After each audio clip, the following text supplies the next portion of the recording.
मरियम की शादी को 3 साल हो चुके थे। वह अपने पति शहरयार के साथ इस्लामाबाद में रहती थी। शहरयार एक बड़ी कंपनी में इंजीनियर था और अक्सर काम के सिलसिले में बाहर रहता था। उनके साथ शहरयार का छोटा भाई जायान भी उन्हीं के घर में रहता था, जो यूनिवर्सिटी में पढ़ाई कर रहा था। जायान शांत, समझदार और बहुत सलीकेदार लड़का था। मरियम के लिए वो बस एक देवर ही नहीं, बल्कि एक अच्छा दोस्त भी बन गया था। घर की रौनक कहीं ना कहीं उसी से थी। एक शाम जब शहरयार किसी काम से एक हफ्ते के लिए कराची चला गया, तब घर में बस जायान और मरियम रह गए। वो दोनों अक्सर साथ में खाना बनाते, चाय पीते और कभी-कभी देर रात बालकनी में बैठकर बातें करते। एक रात बारिश बहुत तेज हो रही थी, बिजली चली गई थी और घर में मोमबत्तियां जल रही थी। मरियम ने सफ़ेद सूती साड़ी पहन रखी थी, जो हल्की बारिश में भीगकर उसके तन से लिपट गई थी। जायान की नज़रें उस पर अनायास टिक गईं और मरियम ने पहली बार उस नज़र को महसूस किया। तुम्हें सर्दी लग जाएगी जायान, उसने धीरे से कहा। मरियम मुस्कुरा दी। तुम भी तो गीले हो, जाओ कपड़े बदल लो। जायान उठा, लेकिन कुछ कदम चलकर रुका और पीछे मुड़कर देखा। भाभी, क्या आप कभी अकेलापन महसूस करती हैं? उसकी आवाज़ में कुछ ऐसा था जिसे लफ्ज़ नहीं समझा सकते थे। मरियम ने कुछ पल सोचा और कहा, कभी कभी, लेकिन फिर सोचती हूँ यही जिंदगी है। वो पल भारी था। दोनों के दिलों में एक अजीब सा एहसास जाग रहा था। कुछ था जो जुड़ रहा था, मगर दोनों उसे नाम देने से डर रहे थे। उस रात कुछ नहीं हुआ, बस दो दिलों ने एक दूसरे की धड़कनों को सुना। अगले दिन दोनों थोड़ा संभल कर बात करने लगे, जैसे कि वो एहसास था ही नहीं, लेकिन वो था, खामोश मगर गहरा। वक्त गुजरता गया, शहरयार लौट आया, जिंदगी फिर नॉर्मल हो गई। लेकिन जायान की आंखों में अब कुछ और था, एक अधूरी चाहत, एक अनकही मोहब्बत। मरियम ने भी उसे महसूस किया, पर वो जानती थी कि उसकी जिम्मेदारी सिर्फ एहसासों की नहीं, रिश्तों की भी है। अंत में प्यार सिर्फ पाना ही नहीं होता, कभी कभी उसे नकारना भी सबसे बड़ा प्यार होता है।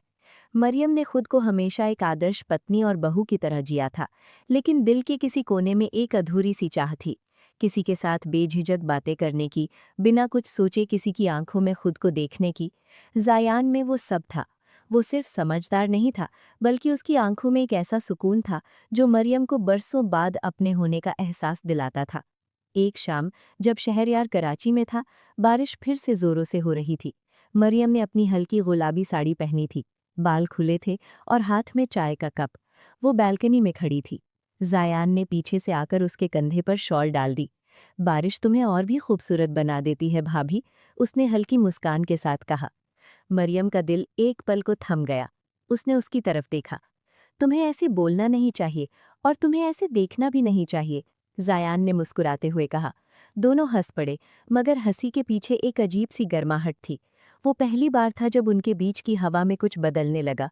रात को बिजली फिर चली गई। मोमबत्तियों की रोशनी में मरियम बैठी किताब पढ़ रही थी और जायान उसे निहार रहा था।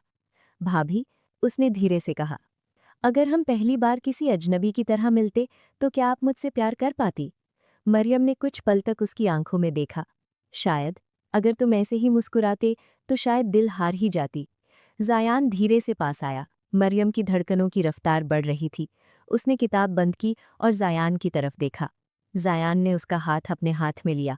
मैं जानता हूँ ये गलत है, पर जो महसूस करता हूँ वो झूठ नहीं है। मरियम ने अपना चेहरा झुका लिया। और जो हम नहीं कह रहे, वो भी सच है। फिर एक पल के लिए वक्त रुक गया। जायान ने धीरे से उसके गाल पर हाथ रखा।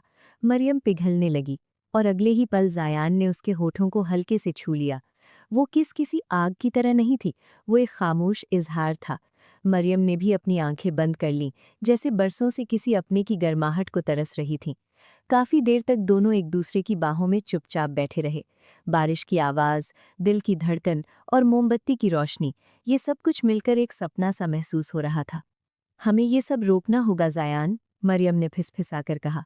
मैं जानता हूँ, लेकिन आज की ये रात मेरी जिंदगी की सबसे खूबसूरत याद बन गई है, बोला।